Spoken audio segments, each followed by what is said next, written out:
Pour cette dernière partie du cours sur l'art, on va se poser la question: l'art n'est-il qu'une affaire de technique? Grand A, l'artiste a un don. On peut commencer par dire que l'artiste est un créateur, c'est-à-dire qu'il produit des choses inédites, des choses qui n'existaient pas avant et des choses pour lesquelles on n'avait pas de modèle. On pense de ce fait que l'artiste a quelque chose de magique, quelque chose de divin, puisque dans la tradition, celui qui crée, c'est le divin, Dieu. On conçoit alors l'artiste comme un génie inspiré. Il serait soudain saisi d'une inspiration divine incontrôlable. Ce serait Dieu en personne qui lui donnerait les règles pour créer.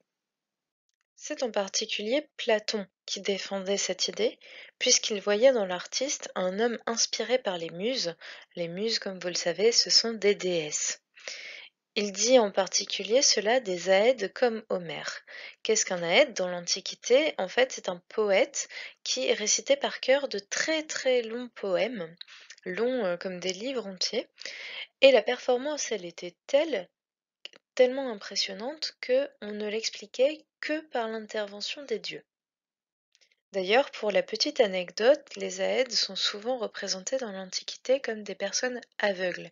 On dit que parce qu'elles perdent le sens de la vue, eh bien, elles ont un meilleur contact avec l'au-delà, avec le divin.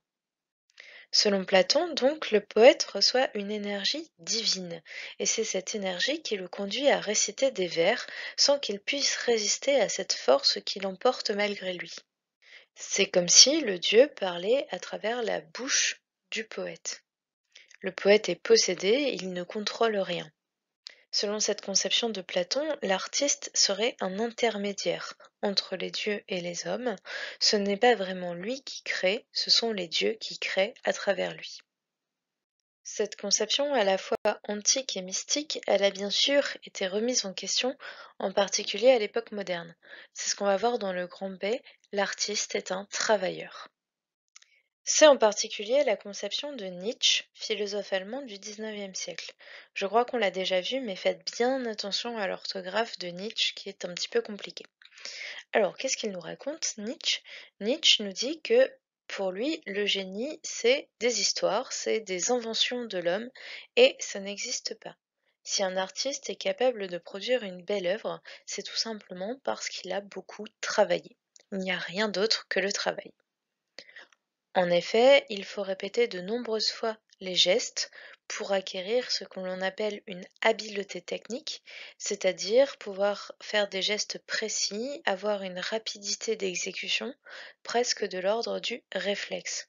Vous pouvez penser par exemple au sport, au football, un bon joueur, c'est celui qui va avoir une très grande habileté technique. Et donc Nietzsche nous explique que si on est mauvais dans un art, c'est pas parce qu'on n'a pas de don, pas parce qu'à la naissance on n'a pas été capable de savoir dessiner, d'avoir le don du dessin ou d'avoir une très belle voix pour chanter, par exemple. Non, si on est mauvais dans un art, c'est juste parce qu'on n'a pas assez travaillé. Ce qui fait que pour Nietzsche, artisanat et art sont mis sur le même plan, tout n'est qu'une question de maîtrise technique. Donc on a d'un côté ceux qui disent que on est doué de naissance ou on n'est pas doué, on n'a pas de don et on n'y peut rien, ce n'est que de la chance. Et d'un autre côté, on a ceux qui vont soutenir que avoir du talent, ça n'existe pas, c'est en fait tout simplement une question de travail, c'est est-ce qu'on a plus ou moins travaillé depuis qu'on est tout petit, telle ou telle compétence. Alors, exceptionnellement, pour ce grand C, on va essayer de soutenir une position un peu intermédiaire entre les deux, en disant qu'il faut que l'artiste travaille pour développer son talent.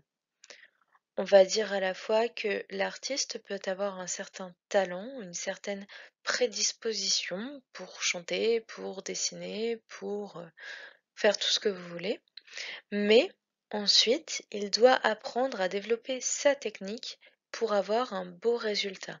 Donc plutôt une aspiration à la base, mais ensuite une nécessité de travailler beaucoup pour se perfectionner et pour avoir un résultat à la hauteur du statut d'artiste.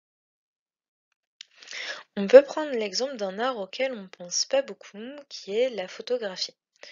En photographie, on peut avoir un talent, on peut être plus ou moins doué, et être doué en photographie, en quoi ça consiste? Bah, ça consiste en repérer quand on se balade dans un paysage, un élément, un cadrage, une position dans laquelle on va se mettre, qui va faire que ça va rendre comme une belle photo. On va avoir une belle composition de l'image. Néanmoins, une fois qu'on a trouvé ce point de vue intéressant, il faut avoir une maîtrise technique de son boîtier, une maîtrise technique de son appareil photo pour faire les bons réglages. Et ça ne peut pas on ne l'a pas naturellement, il faut forcément l'apprendre. On en arrive déjà à la conclusion générale de ce chapitre. On peut dire que l'art ne se distingue pas de la technique du point de vue de l'objet. Des objets utiles peuvent devenir des œuvres d'art, et des œuvres d'art peuvent avoir un but, comme délivrer un message politique. C'est plutôt le statut conféré à l'objet qui lui donne le statut d'œuvre, s'il est mis dans un lieu spécifique pour être contemplé, ou bien s'il est reproduit et banalisé dans la société.